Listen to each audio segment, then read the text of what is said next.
ভিডিওর টাইটেল অথবা থাম্বনেল দেখে আপনাদের মনে হতে পারে এটি হয়তো আমার একদিন, এক সপ্তাহ বা এক মাসের ইনকাম। তবে সেটি সত্য নয়। এটি হচ্ছে 2020 থেকে 2024 পর্যন্ত 4 বছরের আমার টোটাল ইনকাম। অনেক প্রফেশনাল ফ্রিল্যান্সারের ক্ষেত্রে এক মাসেই $4,000 বেশি ইনকাম সম্ভব হলেও আমি একজন স্টুডেন্ট হিসেবে এবং একজন পার্ট টাইম ফ্রিল্যান্সার হিসেবে আমার টোটাল ইনকাম 4 বছরে মাত্র $4,000। তবে আপনিও যদি একজন স্টুডেন্ট হয়ে থাকেন বা আপনারও যদি ফ্রিল্যান্সিং সম্পর্কে কোনো ইচ্ছা থেকে থাকে তাহলে ভিডিওটি কন্টিনিউ করতে পারেন। আমি সিয়াম আহমেদ, কুমিল্লা ক্যাডেট কলেজের একজন এক্স ক্যাডেট এবং ঢাকা বিশ্ববিদ্যালয়ের ইংরেজি বিভাগের 3য় সেমিস্টারে অধ্যয়নরত একজন ছাত্র, এবং এটি হলো আমার স্টোরি। সো প্রথমেই আমরা ফ্রিল্যান্সিং এবং আউটসোর্সিং বিষয়গুলো একটু ক্লিয়ার হয়ে নিই। আমাদের মধ্যে অনেকেই হয়তো জানি ফ্রিল্যান্সিং কি এবং আউটসোর্সিং কি, তাও একটু জাস্ট ক্লিয়ার হওয়ার জন্য। আউটসোর্সিং হচ্ছে যখন কোনো কোম্পানি তাদের নির্দিষ্ট অ্যামাউন্ট অফ এমপ্লয়ির বাইরে গিয়ে কোনো ইন্ডিপেন্ডেন্ট ওয়ার্কার দ্বারা তাদের স্পেসিফিক কোনো একটা কাজ করিয়ে নিতে চায়, তখন সেই বিষয়টিকে বলা হয় আউটসোর্সিং। অর্থাৎ প্রাণ কোম্পানি যদি তাদের নির্দিষ্ট এমপ্লয়ির বাইরে গিয়ে অন্য কোনো একজন স্কিলড ওয়েব ডেভেলপারকে দিয়ে তাদের কোনো একটা স্পেসিফিক ওয়েবসাইট বানায়, তাহলে সেই বিষয়টিকে প্রাণ কোম্পানির পার্সপেক্টিভ থেকে বলা হবে আউটসোর্সিং। এবং সেই ওয়েবসাইটটি যেই ইন্ডিপেন্ডেন্ট ওয়েব ডেভেলপার বানিয়ে দিবে একটি কন্ট্রাক্টের বেসিসে, সে হবে একজন ফ্রিল্যান্সার এবং তার কাজটি হবে ফ্রিল্যান্সিং। আচ্ছা, ফ্রিল্যান্সিং এবং আউটসোর্সিং সম্পর্কে তো আমাদের আইডিয়া ক্লিয়ার হয়ে গেল। এখন একজন বাংলাদেশি স্টুডেন্ট হিসেবে আমরা কোন কোন সেক্টরে ফ্রিল্যান্স করতে পারি? ফ্রিল্যান্সিংয়ের সবচেয়ে ফেমাস সেক্টরগুলোর মধ্যে বর্তমানে রয়েছে web development, mobile app development, cyber security, artificial intelligence. এগুলো হচ্ছে টেকনোলজিক্যাল সাইডে। আবার যদি ক্রিয়েটিভ সাইডে যাই তাহলে রয়েছে video editing, graphics designing, photo editing. এবং মার্কেটিংয়ের সেক্টরে গেলে আমাদের রয়েছে ডিজিটাল মার্কেটিং, কপিরাইটিং। আবার ক্রিয়েটিভ সেক্টরে আরও রয়েছে creative writing, ghost writing, etcetera. এবং আরও বহু ফিল্ড রয়েছে। আমরা গুগলে একটি সিম্পল সার্চ দিলেই সবগুলো ফিল্ড সম্পর্কে জানতে পারবো। ওকে, জেনারেল আইডিয়া তো জানলাম। এবার আমি কোন সেক্টরে ফ্রিল্যান্স করলাম এবং আমি কোন কোন ধরনের কাজ করলাম সে বিষয়ে জানা যাক। একজন স্টুডেন্ট হিসেবে 2020 সালে আমি প্রোগ্রামিং শিখলাম। প্রোগ্রামিং কিভাবে শিখলাম সেটি কিছুক্ষণ পরেই বলবো। তবে প্রোগ্রামিং শিখে আমি কোন ধরনের কাজ করলাম সে বিষয়টি আগে বলে নেই। না হলে আমাদের মধ্যে অনেকেরই প্রশ্ন থাকতে পারে যে ভাই প্রোগ্রামিং তো শিখলাম বা প্রোগ্রামিং তো শিখবো, কিন্তু প্রোগ্রামিং করে আমি কাজটা কি করব? মানে আমাকে ওরা কি কাজ দিবে, কেনই বা দিবে? সেই জন্য আমরা কিছু ধারণা ক্লিয়ার করে নিই। বিদেশিরা কেন আমাকে কাজ দিবে? কোনো বিদেশি পার্সন যে সরকারি চাকরি করে বা তার পার্সোনাল কোনো কাজে তো তার কোনো প্রোগ্রাম সাধারণত দরকার হবে না। অনেকের ক্ষেত্রে হতে পারে, তবে বেশিরভাগ ক্ষেত্রেই বিজনেসরা তাদের বিভিন্ন কাজকে অটোমেট করার জন্য বা কাজকে সহজ করার জন্য বিভিন্ন প্রোগ্রাম তৈরি করতে বলে। সো অ্যাজ এ প্রোগ্রামার আমার কাজ হয় একটি বিজনেসের কোনো একটি প্রবলেম সলভ করা। সো প্রোগ্রামার্স আর অ্যাকচুয়ালি প্রবলেম সলভার্স। এই বিষয়টা হচ্ছে মূলনীতি, যে প্রোগ্রামারের কাজ কি? তার কাজ হচ্ছে যে কোনো ধরনের প্রবলেম দেখলো ডিজিটাল, সেটাকে সলভ করা এবং সময় কমিয়ে আনা। তাই অ্যাজ এ ফ্রিল্যান্সার আমাদের কাজ হয় আপওয়ার্ক, ফাইবার বা freelancer.com এবং এমন ওয়েবসাইটগুলোতে গিয়ে বিভিন্ন বিজনেসের জব পোস্টিং দেখা, যেখানে তারা তাদের একটি প্রবলেম সম্পর্কে বলে এবং সেটির সলিউশন চায়। সো আমি অ্যাজ এ প্রোগ্রামার সেখানে গিয়ে খুব সুন্দর করে অ্যাপ্লাই করব যে ভাই আমি প্রোগ্রামার, আমার এত বছরের এক্সপিরিয়েন্স আছে, আমি এই এই এই টেকনোলজি জানি এবং এগুলো ইউজ করে আমি আপনার সমস্যাটা স্টেপ 1, স্টেপ 2, স্টেপ 3 এভাবে সলভ করে দিতে পারবো। সো আমার অ্যাপ্লিকেশনটা যত আপিলিং হবে তিনি তত বেশি চান্স থাকবে যে সেই লোকটা আমাকে কাজটা দিবে এবং আমি সেই কাজটা করে দিতে পারবো। আচ্ছা, এখন ভাই আমি কোন প্রোগ্রামিং শিখলাম এবং সেই প্রোগ্রামিং দিয়ে আমি কিভাবে টাকা কামালাম সে বিষয়ে আসা যাক। আমি 2020-এ শিখেছি পাইথন। পাইথন দিয়ে আমার প্রোগ্রামিং জার্নির শুরু। পুরোপুরি আমি ইউটিউব এবং গুগলে শিখেছি, আমি কোনো অনলাইন কোর্স করিনি। অনলাইন কোর্সের কিছু ভালো দিকও আছে, নেগেটিভ দিকও আছে। পুরোপুরি ইউটিউবে শেখারও কিছু ভালো দিক, নেগেটিভ দিক আছে, তবে সেগুলো এই ভিডিওর আওতার বাইরে, সেগুলো আমরা পরবর্তী কোনো ভিডিওতে জানতে পারবো। যাই হোক, এখন পাইথন দিয়ে আমার প্রজেক্টগুলো কেমন ছিল। প্রথম যে প্রজেক্টটি করি সেটি ছিল 2020-এর মার্চে আমি শেখা শুরু করি, কিন্তু আমার প্রথম প্রজেক্টটি আমি করেছি 2020-এর সেপ্টেম্বর মাসের 2য় সপ্তাহে। তো সেই প্রজেক্টের বর্ণনা দিলে হয়তো আপনাদের মধ্যে ক্লিয়ার হয়ে যাবে যে আসলে কী ধরনের কাজ করতে হয়।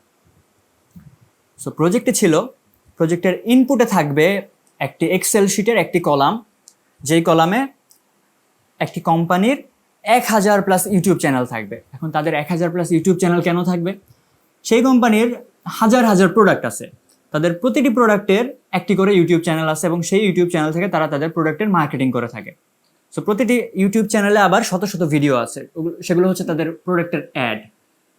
এখন সেই বিজনেসের একজন ডাটা অ্যানালিস্টের প্রত্যেকটা চ্যানেলের প্রত্যেকটা ভিডিওর তথ্য দরকার, যাতে তিনি সেটার মধ্যে কোনো অ্যানালাইসিস চালিয়ে তাদের মার্কেটিং কেমন চলছে সেটা বিবেচনা করতে পারেন বা সেটা ভিজুয়ালাইজ করতে পারেন। তাই তাদের দরকার ছিল একজন অটোমেশন এক্সপার্ট বা একজন প্রোগ্রামারের বা একজন স্ক্রিপ্ট রাইটারের, যে ইনপুট হিসেবে নিবে একটি এক্সেল ফাইল যেখানে হাজার হাজার চ্যানেলের লিস্ট থাকতে পারে বা চ্যানেলের লিঙ্ক থাকতে পারে, এবং আউটপুট হিসেবে আরেকটি এক্সেল ফাইল দিবে যেখানে চ্যানেলের লিঙ্ক থাকবে ফার্স্ট কলামে, সেকেন্ড কলামে থাকবে হচ্ছে ভিডিও নাম্বার 1 লিঙ্ক, থার্ড কলামে থাকবে ভিডিওর লাইক, ফোর্থ কলামে থাকবে ভিডিওর কমেন্টস, ফিফথ কলামে থাকবে ভিডিওর ভিউজ, তারপরের কলামে থাকবে টাইটেল, তারপরের কলামে থাকবে ডেসক্রিপশন। এবং এভাবে প্রতিটা চ্যানেলের প্রতিটা ভিডিওর তথ্য লাগবে। তো সেই কাজ যদি কোনো মানুষ খাতা কলম নিয়ে বসে করতে চায়, তাহলে আপনি একটু ভেবে দেখেন তো কত টাইম লেগে যাবে। তাই মাঝখানে এই ইনপুট এবং আউটপুটের মাঝামাঝি যে কাজটা, সেই কাজটা যাতে স্বল্প থেকে স্বল্পতর সময়ে হয়ে যায়, সেটি সম্পন্ন করার জন্য মাঝখানের প্রোগ্রামটা লেখার দায়িত্ব ছিল আমার অ্যাজ এ প্রোগ্রামার।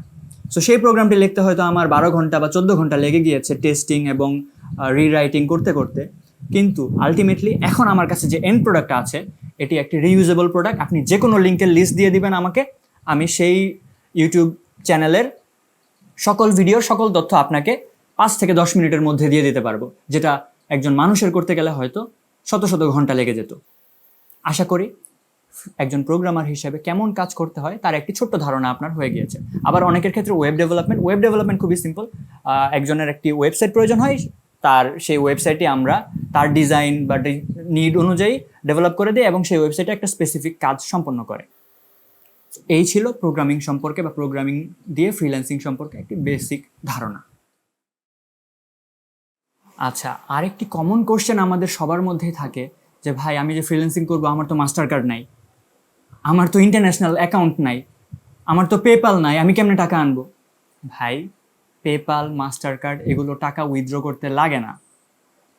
আপনার যদি বাংলাদেশের একটা ব্যাংক অ্যাকাউন্ট থাকে এবং সেই ব্যাংক অ্যাকাউন্টটি যদি ইন্টারন্যাশনালি অ্যাক্সেসেবল হয়, বাংলাদেশের maximum bank account internationally accessible, তাদের একটা সুইফট কোড থাকলেই হয়। ইভেন সুইফট কোড না থাকলেও অ্যাকাউন্ট নাম্বার, রাউটিং নাম্বার এগুলো আপনি একটু কষ্ট করে জোগাড় করে নিতে পারলেই হবে। আপওয়ার্ক, ফ্রিল্যান্সার এই দুটো ওয়েবসাইটেই ডিরেক্টলি বাংলাদেশের ব্যাংকে উইথড্র করার ব্যবস্থা থাকে। এবং আপনার যদি জাস্ট একটি এনআইডি বা একটি পাসপোর্ট থাকে, যেটা একটি মাস্ট ফ্রিল্যান্সার এবং আপওয়ার্কে ভেরিফাইড হওয়ার জন্য, এবং যদি একটি ব্যাংক অ্যাকাউন্ট থাকে, তাহলে আপনি ইজিলি কাজ করে টাকা উইথড্র করতে পারবেন উইদাউট এনি হ্যাসেল। তবে প্রোগ্রামিংয়ের বিভিন্ন ফাংশনালিটি ইউজ করার জন্য অনেক ক্ষেত্রে আমাদের পেমেন্ট করতে হয়, এবং সেই ক্রেডিট, ডেবিট বা ভিসা, মাস্টার কার্ডটি লাগে হচ্ছে পেমেন্টের সময়, যেটা কম্পালসারি না। আমি পেমেন্ট মেথড ছাড়াই অনেক দিন অনেক কিছু শিখে কাজ করতে পেরেছি। তবে এখন আমার কাছে পেমেন্ট মেথড আছে, যেটা আমার বিভিন্ন পেমেন্টের কাজগুলোকে সহজ করে দিয়েছে, এবং এখন আমি AWS বা বিভিন্ন ওয়েব হোস্টিং বা ডোমেইন কেনার ক্ষেত্রে হ্যাসেল ফ্রিভাবে ইউজ করতে পারি। তবে আপনার শুরু করতে হলে কোনো মাস্টার কার্ড, কোনো ইন্টারন্যাশনাল কার্ডের প্রয়োজন হবে না। কিভাবে টাকা ইনকাম করা যায় বা কিভাবে প্রজেক্ট করা যায় সেটা তো জানলাম। এখন আমি কিভাবে এই স্কিলটা শিখলাম এবং সেটাকে কিভাবে অ্যাপ্লাই করলাম সেই বিষয়ে হালকা একটু জেনে নেই। সো 2020 সালে মার্চ মাসে আমি SSC পরীক্ষা শেষ করে বাসায় আসি ছুটিতে এসে আমি কি করব খুঁজে পাচ্ছিলাম না। একটা সপ্তাহ আমার ঘুমিয়ে, মুভি দেখে, সিরিজ দেখে কেটে গিয়েছে। তারপর ভাবলাম যে এভাবে আর হচ্ছে না। সো সেটা ভেবে আমি আমার ফোনটা সুন্দর করে আম্মুর কাছে জমা দিয়ে আসলাম, এবং বাসার কোনো একটা ব্যাগে আমার একটা ল্যাপটপ ছিল, সেই ল্যাপটপটা খুঁজে বের করে বসলাম যে কিছু একটা শিখতে হবে। কলেজে SSC পরীক্ষা চলাকালীনই গুঞ্জন শুনছিলাম, আমার সায়েন্সের বন্ধুরা কথা বলছিল যে তারা বাসায় গিয়ে প্রোগ্রামিং শিখবে, ভিডিও এডিটিং শিখবে, ইত্যাদি ইত্যাদি। সো ওই কথাটা আমার মাথায় ছিল, এবং বাসায় এসে আমার মামা টেকনোলজি ফিল্ডের সাথে আগে থেকেই জড়িত ছিল। সো মামাকে ফোন দিয়ে জিজ্ঞাসা করলাম যে মামা, প্রোগ্রামিং শিখতে চাচ্ছি, কি শিখবো? মামা সাজেস্ট করলেন যে তুমি পাইথন দিয়ে শুরু করতে পারো। অ্যাট দ্যাট মোমেন্ট আমি শুধু জানতাম যে পাইথন একটি সাপের নাম, এটা ছাড়া আমার কাছে আর কোনো তথ্য ছিল না। সো আমি গুগলে সুন্দর নাইভ একটি ছেলের মতো গিয়ে সার্চ দিলাম how to learn Python programming. Google আমাকে একটি সাইটে নিয়ে গেল। আমি ভাবলাম যে হয়তো সেই সাইটে কোনো একটি কোর্স রয়েছে বা সেই সাইট থেকে আমাকে কোনো পেইড কোর্সে নিয়ে যাবে, কিন্তু সেই সাইট আমাকে নিয়ে গেল একটি লিস্ট অফ ভিডিওসে অথবা একটা লিস্ট অফ লিঙ্কসে। সেই লিস্টের প্রথমেই ছিল যে number 1 source for learning Python. সেটাতে ক্লিক করার পরে সেটা আমাকে নিয়ে গেল ইউটিউবে গিয়ে আমি একটি 6.5 ঘন্টার ভিডিও পেলাম। ভিডিওটি যেই চ্যানেলে ছিল, চ্যানেলটির নাম হচ্ছে প্রোগ্রামিং উইথ মশ। তার পাইথনের সেই কোর্সটি সবচেয়ে ফেমাস কোর্সগুলোর মধ্যে একটা। বর্তমান ভিউ হয়তো 30 মিলিয়নেরও বেশি, তৎকালীন ভিউ ছিল 10 মিলিয়নের মতো। তো সেই ভিডিওটি আমি প্রথম দিন শুরু করলাম, 6.5 ঘন্টার একটি ভিডিও দেখে ফলো থ্রু করতে করতে 12 দিন লেগে গেল আমার পুরো ভিডিওটা শেষ করতে। 12 দিন পরে আমি নিজেকে ভাবতে শুরু করলাম আমি এখন পাইথনের এক্সপার্ট। কিন্তু পরের মুহূর্তে আমি যখন কোনো একটা হ্যাকার র্যাঙ্ক ওয়েবসাইটে গিয়ে অথবা সিমিলার একটি ওয়েবসাইটে গিয়ে যখন একটি প্রবলেম সলভ করতে গেলাম, তখন বুঝতে পারলাম যে আমি আসলে এখনো কিছুই শিখিনি। তারপর আমি আরেকটি কোর্সে গেলাম, আরেকটি কোর্স কমপ্লিট করলাম। তারপর আরেকটি কোর্সে গেলাম, আরেকটি কোর্স কমপ্লিট করলাম। তারপরে কয়েকটি ইন্ডিপেন্ডেন্ট চ্যানেলে গিয়ে তারা বিভিন্ন প্রজেক্ট করে, তাদের প্রজেক্ট দেখে দেখে করলাম। এভাবে একের পরে এক প্রজেক্ট করতে করতে, বিভিন্ন প্রবলেম সলভ করতে করতে, হ্যাকার র্যাঙ্কে কিছু প্রবলেম সলভ করতে করতে, তাও এখন দেখি যে আমি নিজে থেকে কোনো প্রবলেম সলভ করতে পারি না বা নিজে থেকে কোনো প্রজেক্ট তৈরি করতে পারি না। দেন আমি গুগলে সার্চ দিলাম যে হাউ টু ইমপ্রুভ প্রোগ্রামিং অথবা how to improve my programming skills. Then Google আমাকে কিছু প্রজেক্টের লিস্ট দিল। সেই প্রজেক্টগুলো আমি নিজে থেকে করার চেষ্টা করলাম। সেগুলো করতে করতে আস্তে আস্তে আমি আপওয়ার্কে একটি অ্যাকাউন্ট খুললাম, freelancer.com-এ একটি অ্যাকাউন্ট খুললাম এবং সেই অ্যাকাউন্টে গিয়ে বিভিন্ন প্রজেক্টের লিস্ট দেখা শুরু করলাম। সেগুলো দেখে আমার আবার মাথায় টেনশন শুরু হয়ে গেল যে আল্লাহ, এগুলো প্রজেক্ট তো আমি বুঝতেছি না, আমি কিভাবে করব। তারপরে আবার ওই প্রজেক্টটা করার জন্য কি কি প্রয়োজন হতে পারে সেগুলো আমি একটু চিন্তা করলাম, করে সেগুলো সার্চ দিলাম। সার্চ দিয়ে শেখা শুরু করলাম। ওই জার্নিতে আমি এপিআই সম্পর্কে জানলাম, কিভাবে ফাইল অ্যাক্সেস করতে হয় প্রোগ্রামিং দিয়ে সেটা জানলাম, কিভাবে সিএসভি ফাইল, এক্সেল ফাইল এগুলো অ্যাক্সেস করতে হয় সেটা জানলাম, এবং এপিআই এর নলেজ, এক্সেল এর নলেজ ইত্যাদি কয়েকটি নলেজ একসাথে করেই কিন্তু আমি যে প্রজেক্টের বর্ণনাটা দিলাম সেই প্রজেক্টটি সম্পন্ন করতে পেরেছি। সো এই 6 মাস ধরে আমি যে বিভিন্ন স্কিল শিখলাম, সেই স্কিলগুলো এবং আল্লাহর রহমত আমার উপর ছিল, সেটা আমি সবসময় বলি, সেটা থাকার কারণে আমি freelancer.com-এ গিয়ে একটি প্রজেক্ট পেলাম। যে প্রজেক্টে অ্যাপ্লাই করলাম তার বাজেট ছিল 40 পাউন্ড থেকে 250 পাউন্ড। আমি অ্যাপ্লাই করলাম 20 পাউন্ড। এবং সেই লোকটি এতই জেনারেস ছিল এবং আল্লাহ আমার উপর এতই রহমত করেছিলেন যে সেই লোকটি আমাকে নক দিলেন, আমার ইন্টারভিউ নিলেন এবং ফর সাম রিজন তিনি ইন্টারেস্টেড ছিলেন যে একটা ইয়াং ছেলেকে দিয়ে তিনি তার কাজটি করাবেন। এবং তিনি আমাকে কনফার্ম করলেন যে তুমি যদি এই কাজটি ভালোভাবে করতে পারো তোমাকে আমি ডাবল প্রাইস দিব এবং পরবর্তীতে আরও অনেক প্রজেক্ট দিব। সো 40 পাউন্ড দিয়ে আমার শুরু হয়েছিল ওনার সাথে জার্নি 2020-এ 2024 পর্যন্ত এখনও আমার ওনার সাথে সম্পর্ক রয়েছে এবং তিনি একাই আমাকে 2000 পাউন্ডের বেশি প্রজেক্ট দিয়েছেন। টোটাল প্রজেক্টের কাউন্ট 15 থেকে 20টা হতে পারে, তবে টোটাল অ্যামাউন্ট হবে 2000 পাউন্ডের চেয়ে একটু বেশি। That's how I earned $4,000 as a Bangladeshi regular student. এবং একটু বলে রাখি যে আমি কিন্তু আমার এইচএসসি, অ্যাডমিশন টেস্ট এবং বিশ্ববিদ্যালয়ের পড়ালেখা বাদ দিয়ে দিইনি, সে পড়ালেখার পাশাপাশি এই ইনকামটি করেছি। সো আমি যদি করতে পারি, এবং একজন ক্যাডেট হিসেবে, ক্যাডেট কলেজে কিন্তু কোনো ফোন, ল্যাপটপ এগুলো নেওয়া যায় না, আমি যদি একজন ক্যাডেট হিসেবে এগুলো বাসায় ছুটিতে এসে শিখতে পারি, আপনিও অবশ্যই পারবেন এবং একটু চেষ্টা করলে, একটু কনসিস্টেন্ট থাকলেই পারবেন। আচ্ছা, আরেকটি বিষয়, সেটি হচ্ছে এই ভিডিওটি কিন্তু আমার প্রথম ভিডিও এবং ভিডিওতে আমি জানি প্রচুর ভুল হয়েছে। সো ভুলগুলো কাইন্ডলি কমেন্ট সেকশনে ধরিয়ে দিয়ে আমাকে সাহায্য করবেন এবং ক্ষমা সুন্দর দৃষ্টিতে দেখবেন। দোয়া করবেন যাতে ভবিষ্যতে আরও উপকারী কোনো কন্টেন্ট নিয়ে আপনাদের সামনে আসতে পারি এবং আমার ফ্রিল্যান্সিং জার্নিটি ভালোভাবে কন্টিনিউ করতে পারি। খোদা হাফেজ।